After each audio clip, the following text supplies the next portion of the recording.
তো আমাদের আজকে রিভার ক্রুজ টার্মিনাল 21 থেকে আজকে পুরো বিশ্ব ব্রহ্মাণ্ড ম্যারাথন রেস করে নিয়েছি। আমরা ক্রুজে উঠবো, জানি না এখন উঠতে পারবো কিনা।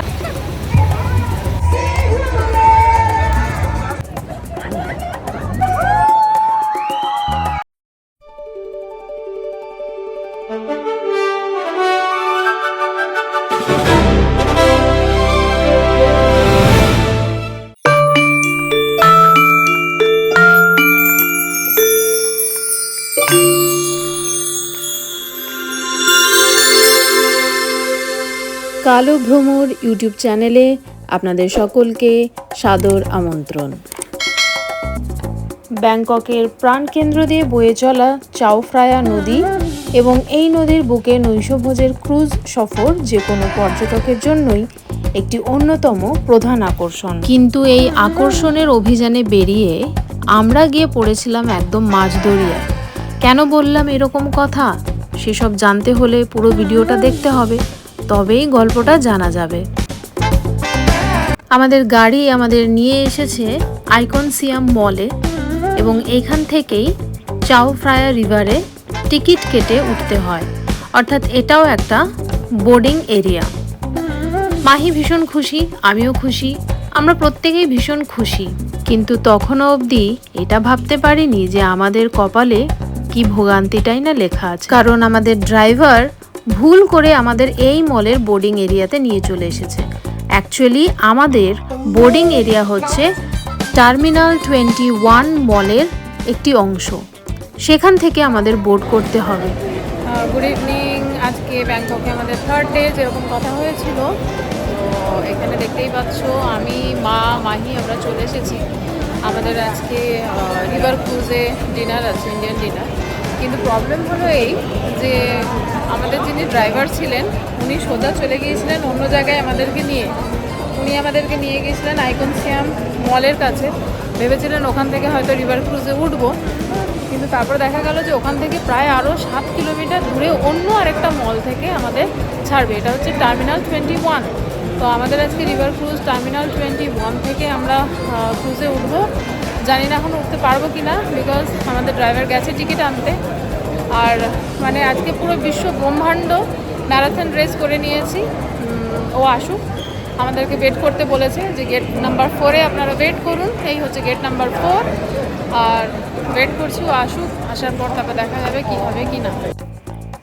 এই গেট নাম্বার 4 দিয়েই আমাদের বেরোতে হবে এবং সেখানে গিয়ে ওয়েটিং জোন আছে, ওখানে আমাদের ওয়েট করতে হবে। আর এটা হচ্ছে মলের ভেতরের দিকটা, টার্মিনাল 21। আমরা ওয়েট করছি। তো ফাইনালি আমরা গেট নাম্বার 4 দিয়ে এন্ট্রি করে নিয়েছি, টিকিট আমরা পেয়ে গেছি। এবার আমাদেরকে ওয়েটিং জোনে ওয়েট করতে হবে। এই যে বিশাল এখানে কিউ দেখতে পাচ্ছ, এই পুরোটাই কিন্তু চাও ফ্রায়া রিভার ক্রুজে চাপার ভিড়, অর্থাৎ এনারা সকলে যাবেন এবং এখানে ম্যাক্সিমাম মানে 90% ইন্ডিয়ান রয়েছে।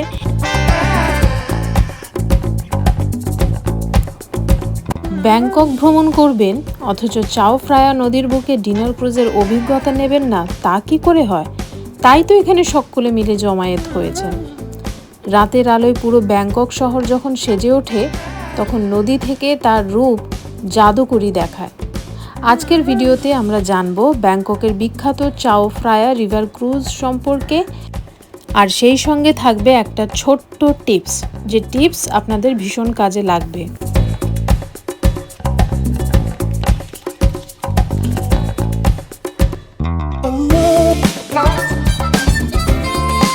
ছুটি কাটানো বা প্রিয়জনের সাথে একটি রোম্যান্টিক সন্ধ্যা কাটানোর জন্য এই ক্রুজ সফরটি একদম পারফেক্ট। আপনার ব্যাংকক ট্যুর প্ল্যানে এটি অবশ্যই রাখুন। ভিডিওটি ভালো লাগলে লাইক ও সাবস্ক্রাইব করতে ভুলবেন না। চাও ফ্রায়া নদীর ক্রুজগুলো নৈশভোজ, লাইভ মিউজিক এবং শহরের চমৎকার রাতের দৃশ্য দেখার জন্য দারুণ জনপ্রিয়। এই ক্রুজ জাহাজগুলোতে সাধারণত দুটি প্রধান অংশ থাকে বা ডেক থাকে। একটি হলো আপার ডেক এবং অপরটি লোয়ার ডেক। আপার ডেক হলো জাহাজের সবথেকে উপরের খোলা অংশ বা ছাদ। ক্রুজে ভ্রমণকারী অধিকাংশ পর্যটকদের প্রথম পছন্দই থাকে এই ডেকটি, যেরকম আমরাও আপার ডেক চুজ করেছিলাম।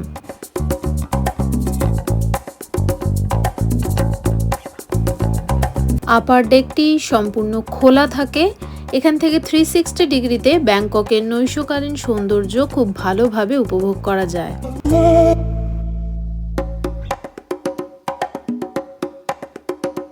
আইকন সিয়াম মল, ওয়াট অরুণ এবং গ্র্যান্ড প্যালেসের মতো বিখ্যাত দর্শনীয় স্থানগুলোর দৃষ্টিনন্দন দৃশ্য আপার ডেক থেকে খুব সুন্দরভাবে দেখতে পাওয়া যায়।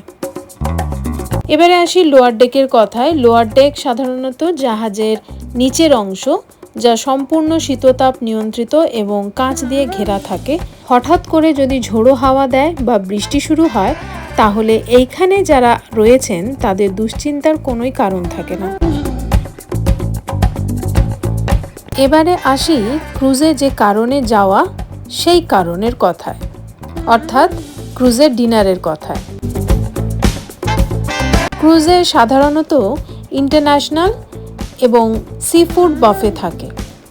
থাই ঐতিহ্যবাহী স্যুপ টম ইয়াম গোং, প্যাড থাই, বিভিন্ন ধরনের সামুদ্রিক মাছ, কাঁকড়া, চিংড়ি এবং থাই ডেজার্ট যেমন ম্যাঙ্গো স্টিকি রাইস, পেস্ট্রি, বিভিন্ন ধরনের কেক এবং মিষ্টি, লাড্ডু এসব যেমন পাওয়া যাচ্ছিল, তার সাথে ইন্ডিয়ান খাবারও কিন্তু ওখানে ভরপুর পরিমাণে ছিল।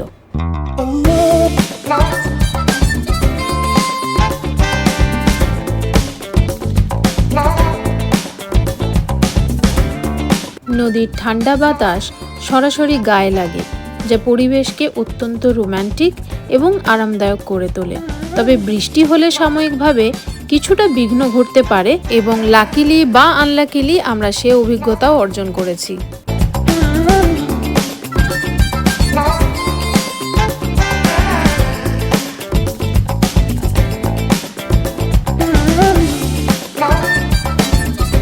যেমনটা বলছিলাম, আকাশের মুখ অলরেডি ভার, টিপটিপ করে বৃষ্টি পড়তে শুরু হয়ে গেছে। রাতের আকাশে সাদা সাদা মেঘ তার হালকা পাখনায় ভর দিয়ে অলরেডি ঘুরে বেড়াচ্ছে। কি তাহলে ভালো লাগছে তো? থাইল্যান্ড ভ্রমণে গিয়ে অতি অবশ্যই আপনারা এই ক্রুজের সফরে যাবেন। তাহলে আপনাদের জানিয়ে দিই কিভাবে ক্রুজ বুকিং করবেন।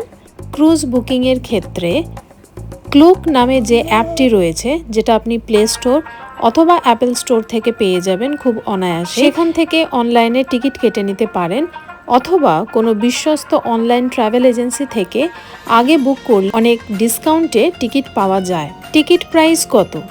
সাধারণত জনপ্রতি 800 থেকে 1500 থাই বাটের মধ্যেই হয়ে থাকে, যা ইন্ডিয়ান মানিতে 3500 থেকে 4000 টাকার মধ্যে পড়ে।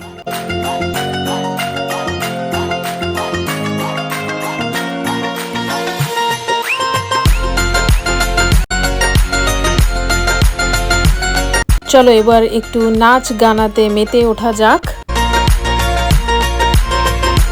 এই বেচারাকে দেখো, তার পায়ে কোনো প্রবলেম হয়েছিল, এই জন্য সে ওপরে উঠতে পারছিল না। আর তার বন্ধুদেরকে দেখো কিভাবে তাকে খিল্লি করছে। এই হচ্ছে বন্ধু হয়, এরাই হচ্ছে বন্ধু, যারা বন্ধুর বিপদে তাকে নিচে রেখে আপার ডেকে এসে ফুর্তি করছে।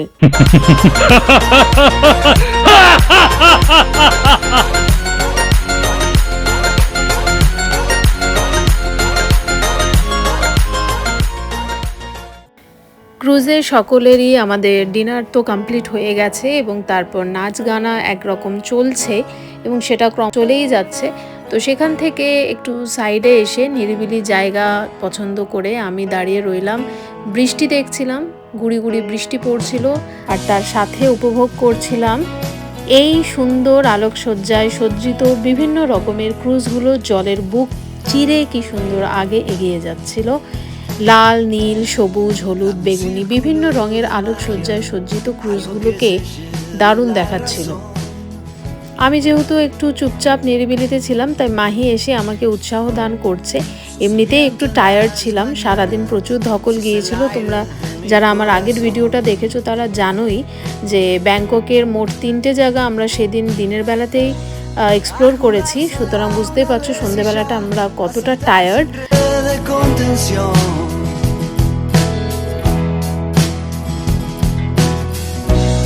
Lo que venga, que se venga ya y que sea más que vos y yo.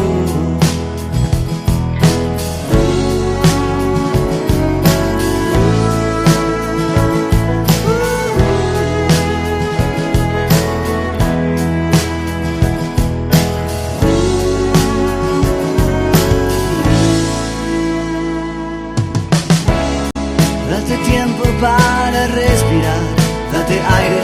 চাও ফ্রায়া নদীর বুকে ভাসতে ভাসতে ব্যাংককের এই রূপকথাকেও যেন হার মানায়। একদিকে ঝলমলে আধুনিক শহর আর অন্যদিকে আলোয় মোড়ানো ওয়াট আরুন বা গ্র্যান্ড প্যালেসের মতো ঐতিহাসিক স্থাপত্য। এই ক্রুজ সফর যেন এক জাদুকরী অভিজ্ঞতা। নদীর বুকে বয়ে চলা জল তরঙ্গের মতো করেই কেটে গেল ব্যাংককের এই মায়াবী রাত। চাও ফ্রায়া নদীর শীতল হাওয়া আর চারপাশের আলো ঝলমলে স্থাপত্যগুলো যেন আমাদের এক রূপকথার দেশে নিয়ে গিয়েছিল। একদিকে ওয়াট আরুনের প্রাচীন ঐতিহ্য আর অন্যদিকে আধুনিক ব্যাংককের নিয়ন আলোর রোশনাই। সব মিলিয়ে এই রিভার ক্রুজ সফরটি আমার জীবনের অন্যতম সেরা এক স্মৃতি হয়ে থাকবে। রাতের ব্যাংকক আমাদের বিদায় জানাচ্ছে, কিন্তু এই স্মৃতি থেকে যাবে চিরকাল।